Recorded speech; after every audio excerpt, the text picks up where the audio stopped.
in a different meaning and demonstration. Demonstration inyalo kata wuok tibete chuny ndara chakre gokinyi nyaka godhiambo. Mano en demonstration. But kane joweg geche nowacho ne gidhi e ng'anyo kaka Matatu Operators Association ma jo Kisumu notimo to kuonde mamoko be notimo. Ang'o momiyo kidhi Central, kidhi Nairobi, kidhi Ukambani kamiluongo ni Makueni, to iyudo ni koro okuche kata oganda wa mawuok e dhot machielo mar okuche, I'm sorry to use that language, gi wuok kendo gidhi wang'o nyaka geche kata ndara migero masani mar Rironi.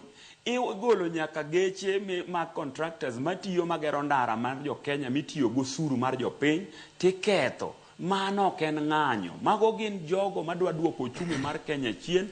Mago gin jonjore kendo jokuoge madwa ketho gik moko kendo giketho ratiro mane jo Kenya osegore ne mokete katiba monego bed ni miyo protection. Adwa gwero kamano ne police. Ne police kinde duto madhano ni gi ng'anyo. Tich magitimo maduong' kabisa is to protect the rights and properties of the people. Okay. Therefore, in the event ni japiny kata janjore obiro gi tim marach kadwa ketho mwandu mar japiny, police ni kacha mar make sure ni ng'atno motimo magalagala imake tikete kama owinjore kode kendo iluwo kode chik. Omiyo jogo mano maki agwero komane police kuom mako ji, mano maki tok nego ji, but mako jo mano maki kendo luwo godo chik mowinjore. Yena monta chaka wachi ni the political intolerance in this country, Trevor, en gima nyaka wa control. Kama wuoyo kodi ni I'm a politician kenda chung MCA makondele. Wadwaro ni siasa mwadhi go in 2027 obed issue based politics. Ka chung kacha to for example Trevor chung kacha kata Okengo chung kacha.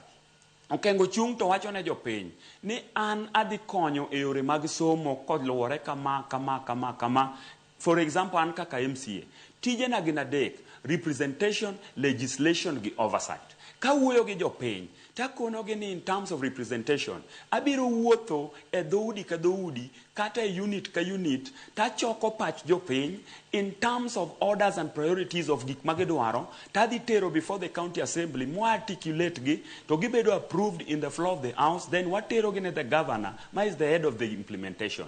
Therefore jotelo duto kama gintie, let us do politics which is mature, politics of issues based, politics ok miyanye ji. Omiyo seche ma wakwedo rengo to wakwedo bende jowa manitiere magin wakeini kata manie party wa mar ODM kaka mbunge mbunge milongo ni Lilian Gogo, mbunge osebedo kotiyo gi languages maricho. Omiyo an kaka jakedo mar ratiro mar oganda, antija is to say white when it is white, black when it is black. Ngit mane gimo wache bunge. Omiyo wadwa ni leaders te, jolinda mwananchi, jolinda ground kata jo ODM, jogo machungi independent, jite obed gi platform marom, jiowe wacho weche mag nyalo kelo wang'o piny kata nyalo kelo akwede kata kelo gorwok. Jiowerre yogo siasa mar kwe. E wach mar SHA Trevor. E wach mar SHA osebedo gi challenges kendo wayie. Kendo en gima osebedo accepted gi sirikal.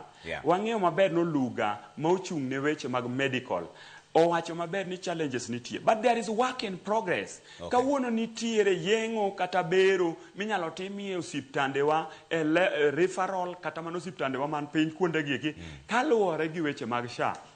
Unlike chon kani thiedho ji gi NHIF. Omiyo SHA nyaka wa support kendo jowa nyaka register SHA mondo wa support the initiative and programs mag sirikal mondo sirikal be develop kaka ginyalo work out on gini ka gitieko. On youth empowerment. Adwa gwero kamane sirikal e wach mar nyota. Wagwero kamane sirikal e wach mar recruitment e weche mag jopuonj. Jopuonj bende gin yudhe, omiyo dongruok kanitie to wapako kuonde ma dongruok onge to wawacho ne kanyo ok timre. Omiyo wabro chung kwa support to wabro chung to wakwedo. Adhi duogo iri bang' dakika matin. Wawinjo neno ching modi wacho nang'e weche mosewachi gi. Winjo ka okang'o duoki to Obungu Owich bedo duoki. Erokamano Trevor. Giwuoyo ndi but ni sawa. Penyo man godo ni yani kuom Okengo to gi wuod thurwa ma Obungu.